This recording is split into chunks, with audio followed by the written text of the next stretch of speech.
Hello friends, welcome to my YouTube channel. आज के video में हम राजपूती जंपर की स्टिचिंग करना सीखेंगे।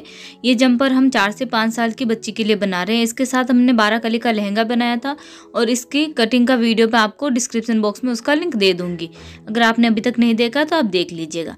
ये देखिए, जंपर का फ्रंट पार्ट है और ये बैक पार्ट है। ये हम बच्ची के लिए बना रहे हैं तो इसे देखिए पहनने में थोड़ी दिक्कत आती है। तो हम क्या करेंगे, यहाँ शोल्डर पर आई और हुक लगा देंगे जिससे कि ये पहनने में दिक्कत ना आए, क्योंकि इसका गला भी छोटा रहता है और बच्चों को पहनने में थोड़ी दिक्कत आती है। इसीलिए हम यहाँ पर आई और हुक की पट्टी लगा देंगे। तो यहाँ पर देखिए, हमने एक तो 2.5 इंच चौड़ी पट्टी लेनी है और एक लगभग 1.5 इंच चौड़ी पट्टी लेनी है। फ्रंट का जो शोल्डर है, राइट हैंड या लेफ्ट हैंड किस साइड भी लगा सकते हो, लेकिन राइट हैंड की तरफ लगा दीजिएगा। उसके ऊपर ओढ़नी आ जाएगी तो ज़्यादा दिखेगा नहीं, इसलिए आप राइट हैंड की तरफ लगा दीजिएगा, ये वाली सीधे आर्म होल की तरफ। ठीक है, तो इस पट्टी को देखिए हमें यहाँ पर लगाना है, छोटी वाली पट्टी को, और इसे पूरा अंदर की तरफ फोल्ड कर देना है। ये कुछ इस तरीके से देखिए बराबर में फोल्ड कर दीजिएगा। मार्जिन में आप उतना ही कपड़ा लीजिएगा जितना हमारा शोल्डर्स जॉइंट करते वक्त जाता है। ठीक है, एक तरफ तो ये इस तरीके से पट्टी लगा देंगे बराबर में, और फिर देखिए साइड से कॉर्नर बराबर कर दीजिए। आर्म होल और गले की तरफ से जो कपड़ा एक्स्ट्रा है उसे कट कर दीजिए। फिर हम जंपर का बैक पार्ट लेंगे और इसी साइड सीधे हाथ की तरफ हम दूसरी वाली जो हमने बड़ी पट्टी कट कर रखी है वो लगाएंगे। देखिए कुछ इस तरीके से आप देख लीजिएगा, वरना एक उल्टी और सीधी हो जाएगी पट्टी। यहाँ पर हम चौड़ी वाली पट्टी लगाएंगे। इसे हमें बढ़ा के फोल्ड करना होगा, क्योंकि एक पर हम आई बनाएंगे और एक पर नाकी बनाएंगे और एक पर हुक लगाएंगे, इसीलिए। अब इस पट्टी को देखिए पहले एक सिलाई से अटैच कर देना है। उसके बाद इसको फोल्डिंग करने के लिए पूरा अंदर की तरफ फोल्ड नहीं करना है। जो हमने सिलाई लगाई है उसी के ऊपर इसे बढ़ा के फोल्ड कर दीजिए। बाहर की तरफ पट्टी निकली हुई होनी चाहिए, इस तरीके से फोल्ड कर दीजिए।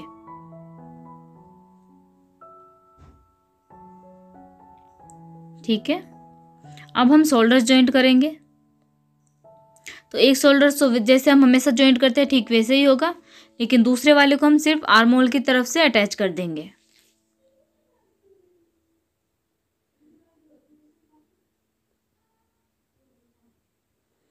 लगभग आधा इंच से थोड़ा कम ही कपड़ा लीजिएगा, ज़्यादा सिलाई में लेने की ज़रूरत नहीं है।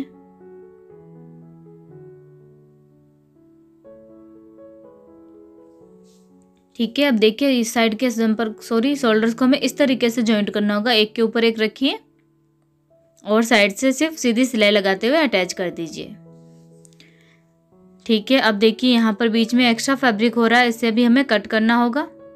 ये इसके बराबर में आप चौक से निशान लगा के फिर कटिंग कर दीजिए, ताकि गले का जो शेप है वो इससे फिर से सही हो जाए।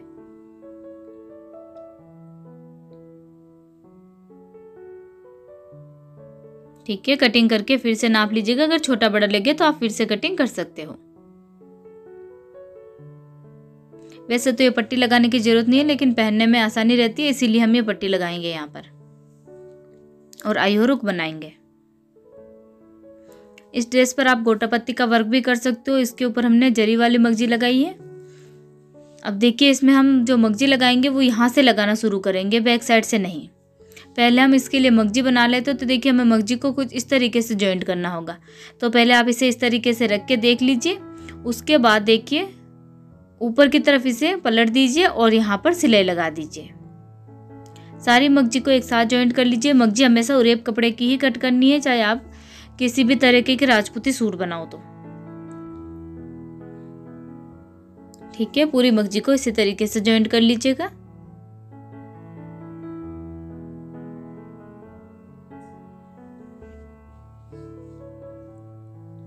ये देखिए, जब जॉइंट करो तो आप इस तरीके से जॉइंट करो कि दोनों साइड का जो कपड़ा है वो बराबर मिले। ऐसा नहीं कि हम इसे जॉइंट कर दे तो ये तिरछा रह जाए, उससे मगजी सही नहीं रहेगी, छोटी बड़ी हो जाएगी। अब हम मगजी को एक तरफ से फोल्ड कर देंगे और दूसरी तरफ हम उतना कपड़ा रखेंगे जितना हमें फोल्डिंग के लिए चाहिए होता है। लगभग आधा इंच रखना है, ज़्यादा नहीं रखना है कपड़ा। आधा इंच से कम होगा तो भी चलेगा। और ये हम छोटी बच्ची के लिए बना रहे तो हमें जो मगजी है वो साइज में भी थोड़ी छोटी ही कट करनी है। वो मैंने आपको कटिंग के वीडियो में बताया था, और बनाने भी हमें छोटी है, ज़्यादा बड़ी नहीं लगाएंगे मगजी। घुने की पट्टी के बीचों बीच सिलाई लगाइएगा। ये देखिए छोटी सी मगजी लगाएंगे हम। ये इस तरफ का कपड़ा फोल्ड हो जाएगा। और देखिए बॉबिन में आप कपड़े से अलग कलर का धागा यूज में लीजिएगा, ताकि हमें मगजी लगाने में कोई दिक्कत ना आए। अलग कलर का धागा हो तो हम गुणा आसानी से अच्छे से निकाल पाएंगे।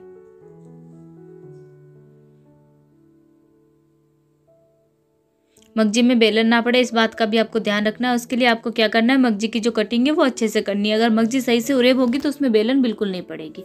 उसके बाद देखिए साइड में जो एक्स्ट्रा फैब्रिक है उसे मगजी के साइड में उसे कट कर दीजिए।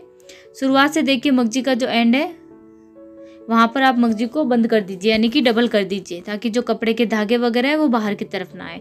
अब जो हमने आर्म होल पर पट्टी लगाई थी आयु रुक वाली, वहाँ से हम मगजी लगाना शुरू करेंगे। क्योंकि हमने पीछे से लगाना शुरू कर दिया और पूरा गोल बना दिया तो फिर पट्टी का कोई मतलब नहीं रहेगा। पूरे गले पर मगजी लगाते वक्त हमें मगजी को हल्का हल्का सा खींचते हुए रखना है। देखिए जिस साइड से गला गोल है वहाँ पर आप कपड़े को सीधा न रख करें। ऐसा नहीं कि हम कपड़े को सीधा कर ले और फिर फटाफट से मगजी लगाते हैं, इस तरीके से गले का जो शेप है वो बिगड़ जाएगा। जैसे ये गोलाई में, तो आप इसे भी धीरे धीरे आप सरकाते जाइए आगे की तरफ और सिलाई लगाते जाइए। ऐसा नहीं कि हम इसे सीधा कर ले और फिर मगजी लगाते हैं, उससे गले का शेप बिल्कुल भी बिगड़ जाता है। और जो गोलाई वाला हिस्सा है वहाँ पर आप मगजी को थोड़ा ज़्यादा ही खींच लीजिएगा। इतना भी नहीं खींचना है कि कपड़े में सलवटें आ जाए, लेकिन मगजी को थोड़ा थोड़ा सा खींचते हुए लगाइएगा। इससे मगजी एकदम अच्छे से सेट हो जाती है, ज़्यादा सलवटें नहीं आती है। दूसरी पट्टी तक हम इसे लगाएंगे।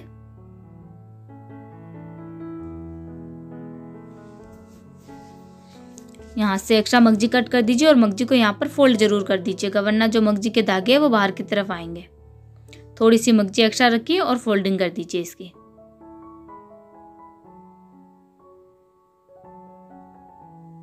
ठीक है, अब देखिए जो फोल्डिंग वाला कपड़ा है, आप चाहो तो पहले इसे फोल्ड करके फिर सिलाई लगा सकते हो, या फिर इसे फोल्ड भी कर सकते हो। दबाव वाली जो सिलाई है वो साथ में ही लगा सकते हो। ठीक है, मैं इसे पहले ही फोल्ड कर दूंगी, मतलब अलग से फोल्ड करके फिर सिलाई नहीं लगाऊंगी। तो यहाँ पर हमें क्या करेंगे, कपड़े के मैचिंग कलर का धागा बोबिन में पिरोएंगे। ठीक है, धागे को सेट कर लीजिए। फिर देखिए जो फोल्डिंग वाला कपड़ा है उसे हम अंदर की तरफ फोल्ड कर देंगे कुछ इस तरीके से। फिर देखिए हम एक हाथ में बड़ी वाली सुई लेंगे और जो फोल्डिंग का कपड़ा है उसे एक हाथ से अंदर की तरफ डालेंगे और दूसरे हाथ से सुई की हेल्प से अच्छे से प्लेन कर देंगे।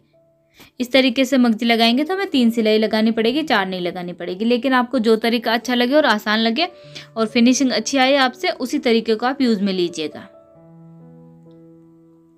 ये देखिए यहाँ पर गोलाई है, तो मैं ऐसा नहीं कि कपड़े को सीधा करके फिर इसे सिलाई लगा दूंगी। जैसे ये शेप में, उसी शेप में इसे रखते हुए फिर यहाँ पर सिलाई लगाऊंगी, ताकि कपड़े में बाहर की तरफ फिनिशिंग अच्छी रहे और कोई सलवटें ना पड़े।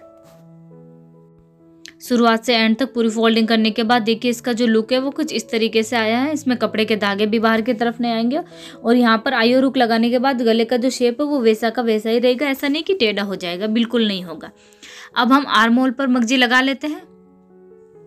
यहाँ पर देखिए जंपर है, तो इसमें क्या होता है, कांचली अलग से नहीं बनती है, स्लीव्स जंप कुर्ती के साथ में अटैच हो जाती है। आर्म होल पर मगजी लगाते वक्त आपको मगजी को ज़्यादा नहीं खींचना है, हल्का हल्का से खींच लीजिएगा, और वो भी सिर्फ गोले वाला जो हिस्सा है वहाँ पर। बाकी जगह मगजी को खींचने की जरूरत नहीं है, वरना जो आपका आर्म होल है वो छोटा हो जाएगा, कुर्ती का आर्म होल छोटा हो जाएगा। गुणे को एक साइड में फोल्ड कीजिएगा और गुणे की पट्टी पर हमने जो सिलाई लगाई है उसके पास पास में हमें सिलाई लगानी है। जितना बारीक या मोटा गुणा आपको चाहिए आप उस हिसाब से उतनी दूरी पर सिलाई लगाइएगा मगजी के ऊपर। देखिए जो गोलाई वाला हिस्सा है यहाँ पर हम मगजी को खींच लेंगे, और इसे देखिए कपड़े को मैं सीधा नहीं कर रही हूँ, पहले हम मगजी को लगाएंगे, उसके बाद हम इसे हल्का सा मोड़ के फिर सिलाई लगा देंगे। इससे क्या है कि आर्म होल जो है वो खींचता नहीं है, बड़ा भी नहीं होता है। और गोलाई में आप मगजी को जरूर खींचिएगा ताकि जो आर्म होल है वो एकदम फिटिंग रहे। ठीक है, अब हमें यहाँ पर क्या करना होगा, देखिए जो फोल्डिंग वाला कपड़ा है उसे पहले हमें फोल्ड करना होगा, क्योंकि इसमें जो स्लीव्स है वो भी साथ में अटैच करनी है। यहाँ पर हम डबल सिलाई नहीं लगाएंगे, ज़्यादा अच्छी नहीं लगती, 2 सिलाई लगेगी, तो इसीलिए पहले हम मगजी को फोल्ड कर देंगे, उसके बाद स्लीव्स को और जो दबाव की सिलाई होती है वो दोनों साथ में लगा लेंगे। अगर हम पहले मगजी को उल्टा करके कुर्ती को और मगजी को फोल्ड कर देंगे तो एक तो सिलाई बाहर की तरफ दिखेगी, और फिर जब हम स्लीव्स अटैच करेंगे तो फिर से एक सिलाई और आएगी, तो डबल सिलाई दिखेगी, इससे लुक अच्छा नहीं आता। इसीलिए हम देखिए पहले ही मगजी को फोल्ड कर देते हैं। उसके बाद जो अंदर की तरफ एक्स्ट्रा फैब्रिक लगता है आपको कि सिलाई लगाने के बाद दिखेगा, तो उसे आप कटिंग कर दीजिए। ध्यान से कटिंग कीजिएगा, जो मेन फैब्रिक है वो कटिंग ना हो। थोड़ा सा फैब्रिक रखिए और एक्स्ट्रा फैब्रिक कटिंग कर दीजिए। इस तरीके से भी आप मगजी की फोल्डिंग कर सकते हो। दोनों तरीके मैंने आपको यहाँ पर दिखा दिए हैं। अब इसमें क्या करते हैं, जो मार्जिन का कपड़ा है वो एक तरफ कर देते हैं और ऊपर की तरफ सिलाई लगा देते हैं। स्लीव्स के भी सामने की तरफ आप मगजी जरूर लगा लीजिएगा। ठीक है, इसकी भी हमने फोल्डिंग कर दी है अच्छे से। अब यहाँ पर हम स्लीव्स को रखेंगे, सेंटर मार्क मिलाएंगे आर्म होल से और फिर आगे की तरफ नाप लीजिए। या तो आप आधी आधी दूरी में करके सिलाई लगा सकते हो सेंटर मार्क से, या फिर इस तरीके से देखिए नाप के और फिर मगजी पर स्लीव्स को अटैच कर सकते हो। देखिए स्लीव्स अटैच करते वक्त सब जगह आपको कपड़ा बराबर लेना है, ऐसा नहीं कि कहीं पर ज़्यादा ले ले और कहीं पर कम। और जो दबाव की सिलाई वो भी बराबर दूरी पर लगाइएगा और गुणे को भी अच्छे से दिखाइएगा। इस तरीके से आपको बहुत ही आराम से ये काम करना होगा। यहाँ पर ना हमें स्लीव्स को खींचना है ना ही आर्म होल को, हल्के हाथों से लगा दीजिए, हल्का हल्का सा पकड़ते, ज़्यादा खींच के ना पकड़िए।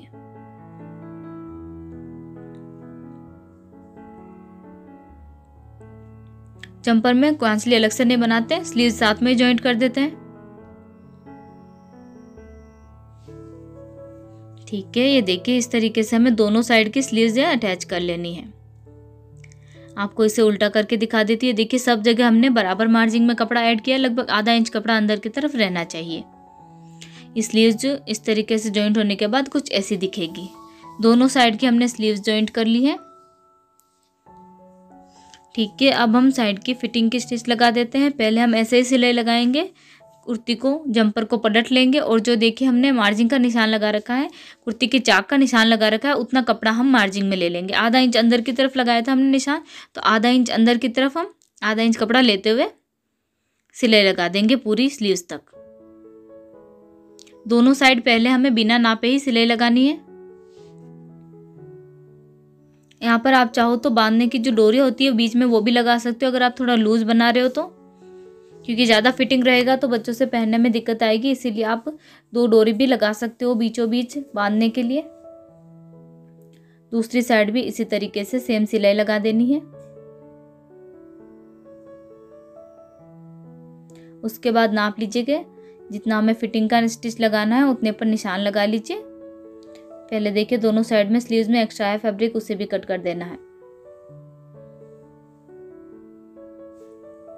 अब जितना आपको कमर में से इसे रखना है, यहाँ पर हमें 26 इंच का रखना है कमर से भी और चेस्ट के साइज में भी, तो हम यहाँ पर आधा इंच की दोनों तरफ सिलाई और लगा देंगे, यहाँ से यहाँ तक। और स्लीव्स में भी आप पहले जितना आपकी स्लीव्स की गोलाई है उतने पर निशान लगा लीजिए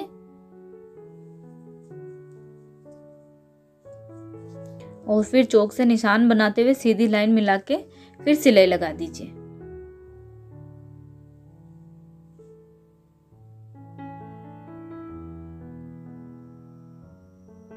मैं थोड़ा लूज ही बना रही हूँ, इसलिए मैंने ज़्यादा अंदर की तरफ सिलाई नहीं लगाई है। ठीक है, अब देखिए दोनों साइड की जो चाक है, अगर आपको दिखे कि छोटी बड़ी है या फिर ज़्यादा बाहर की तरफ आई हुई है तो आप इसे थोड़ा थोड़ा सा कटिंग कर दीजिए। दोनों साइड से ज़्यादा कटिंग नहीं करनी है, बस थोड़ी थोड़ी सी। उसके बाद साइड में से इसे नाप लीजिए और चारों चाक के जो कोने हैं वो बराबर कर लीजिए। ठीक है, अब हम जैसे कुर्ती की चाक पर मगजी लगाते हैं, कुर्ती के पीछे वाला कोना लेते हुए, कोई सा भी कोना ले सकते हो आप, उसी तरीके से इसका भी हमें पीछे वाला कोना लेना है और यहाँ से मगजी लगाना शुरू करना है। 1 इंच मगजी एक्स्ट्रा रखिएगा, कोना बनाने के लिए हमें चाहिए होगी। उसके बाद देखिए गुणे को एक साइड में फोल्ड कीजिए और मगजी को चाक पर अच्छे से अटैच कर दीजिए। मगजी को यहाँ पर बिल्कुल भी खींचना नहीं है, जितना कुर्ती की चौड़ाई है उसी हिसाब से लगा लीजिए, जितना कपड़ा है उतना। यहाँ पर आपको मगजी लगाते वक्त आधा इंच से कम कपड़ा मार्जिन में लेना है। देखिए कोना बनाने के लिए हमें क्या करना है, जितना कपड़ा दूसरी साइड सिलाई में जाएगा उससे पहले ही हमें मशीन को रोक देना है। उसके बाद कुर्ती को घुमाना है, फिर नीडल को और फुट को बाहर निकालना है। उसके बाद मगजी को पीछे की तरफ ले जाइए, 1 उंगली के बराबर कपड़ा रखिए और फिर मगजी को वापस आगे की तरफ ले आइए और जहाँ से हमने सिलाई रोकी थी उसी के आगे से हमें मगजी पर सिलाई लगाना शुरू करना है। लेकिन जो हमने कोने के लिए कपड़ा रखा है उससे आगे से शुरू कीजिएगा। ठीक है, 1 इंच मगजी को पीछे की तरफ ले जाइए, 1 उंगली के बराबर कपड़ा रखिए और फिर वापस से आगे की तरफ ले आइए और सिलाई लगा दीजिए। यहाँ पर देखिए साइड में जो मार्जिन का कपड़ा हमने ऐड किया था इसमें, उसे आप ऊपर की तरफ करके सिलाई में नहीं लेना, उसे ऊपर की तरफ मोड़ दीजिए ताकि यहाँ पर कोई सलवटें ना आए और ना ही कपड़ा मार्जिन में कम हो। ये देखिए कोना इस तरीके से एकदम नुकीला बनना चाहिए। ये हमने पूरी मगजी लगा दी, लास्ट में थोड़ी सी मगजी एक्स्ट्रा रखिएगा। और फिर कोने को पहले कुछ इस तरीके से आप शेप दे के बिठा लीजिए अच्छे से। और फिर यहाँ पर तिरछी सिलाई लगा देनी है अंदर की तरफ, जहाँ तक हमने सिलाई लगा रखी है वहीं तक। ये देखिए गुणे से गुणा बराबर मिलना चाहिए, सभी कोनों पर इसी तरीके से करना है। यहाँ तक हमने सिलाई लगा रखी है, तो यहाँ से हम मगजे लगाना शुरू करेंगे और कोने के बाहर की तरफ तिरछी ले आएंगे सिलाई को। ये देखिए कुछ इस तरीके से। ठीक है, जो गुणा है वो भी बराबर मिलना चाहिए जब हम इसे सीधा करके देखें तो। ये ठीक है, सभी कोनों पर इसी तरीके से सिलाई लगा दीजिए। साइड में देखिए लास्ट में जो एक साइड की मगजी उसे कट कर दीजिए और एक साइड की मगजी रख लीजिए फोल्डिंग के लिए। अब हम जैसे मगजी को हमेशा फोल्ड करते हैं उसी तरीके से हमें मगजी को फोल्ड कर लेना है। आप जो तरीका अच्छा लगे आप वो तरीका यूज में ले लीजिएगा।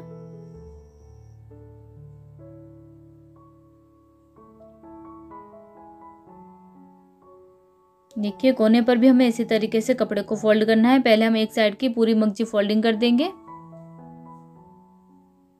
ठीक है, अब दूसरी साइड की भी हम मगजी फोल्ड करना शुरू करेंगे। तो ये जो कोने का कपड़ा है एक्स्ट्रा उसे भी आप फोल्ड कर दीजिएगा अंदर की तरफ, और कोने पर सिलाई लगा देनी ताकि जो कपड़ा है वो अच्छे से दब जाए और कोना है वो ऊपर की तरफ उठा उठा सा ना रहे। यहाँ पर सिलाई लगाना जरूरी है। इसी तरीके से पूरी मगजी को आप फोल्ड कर लीजिए और कोने बना लीजिए अच्छे से। साइड में देखिए जो कपड़ा हमने मार्जिंग में लिया था इसे हमने ऊपर की तरफ करके फिर मगजी लगाई थी ताकि यहाँ से साइड में से खिंचा खिंचा सा ना रहे। ये हमारा जो जंपर है वो बनकर रेडी हो गया। अब देखिए हमें गले में इसमें धागा भी डालना होगा। तो आप लोग सोचेंगे कि इसमें पीछे तो जॉइंट ही नहीं है, हम धागा कैसे डालेंगे इसमें। तो हमें देखिए धागा भी डालना होगा, क्योंकि अगर हम धागा नहीं डालेंगे तो मगजी अच्छे से बैठेगी नहीं। तो यहाँ पर हमें मोटा धागा लेना है और यहाँ से हम जैसे हम हमेशा डालते हैं सुई को उल्टा करना है और पूरे गले में पिरो लेनी है, इस साइड से लेकर इस साइड से, शुरुआत से लेकर एंड तक। बड़ी वाली सुई यूज में लीजिएगा आप। और मगजी को यहाँ से बिल्कुल भी काटना नहीं है, सुई की हेल्प से ही धागा डालिएगा। कई लोग क्या करते हैं पीछे से मगजी को कटिंग कर देते हैं और फिर धागा डाल लेते हैं, वो गलत तरीका। आप वो तरीका यूज में ना लें। जिससे मैंने वीडियो में दिखाया है ठीक वैसे ही आपको कुर्ती के गले में धागा डालना है। ठीक है, दूसरी साइड से हम इसे निकाल लेंगे।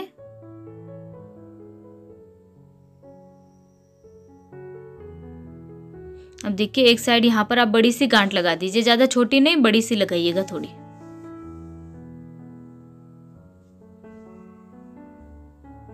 ये कुछ इस तरीके से देख लीजिए आप। अब हम एक साइड से इसे खींच लेंगे धागे को।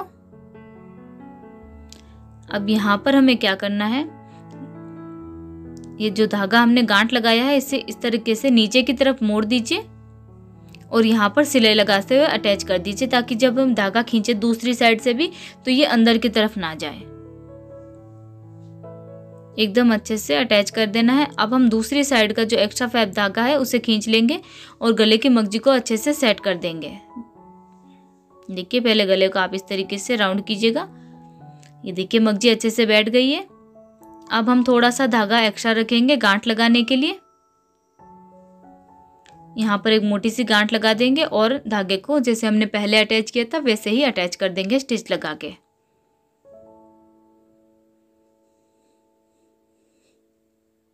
वापस से गांठ लगाते देख लीजिएगा कि सही है या नहीं। ज़्यादा टाइट भी नहीं रहना चाहिए धागा और ज़्यादा लूज भी नहीं रहना चाहिए।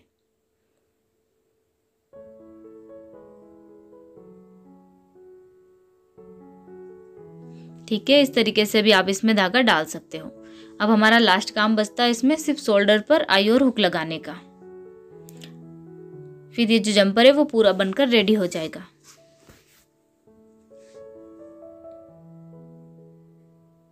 ये देखिए गले का जो शेप है वो एकदम सही से हो गया है। और ये हमारे जंपर का फाइनल लुक। आपको वीडियो कैसा लगा हमें कमेंट करके जरूर बताइएगा। और आप भी इस तरीके का जंपर और साथ में 12 कली का लहंगा भी बना सकते हो, ज़्यादा कलियाँ भी डाल सकते हो। वीडियो कैसा लगा हमें कमेंट करके जरूर बताइएगा।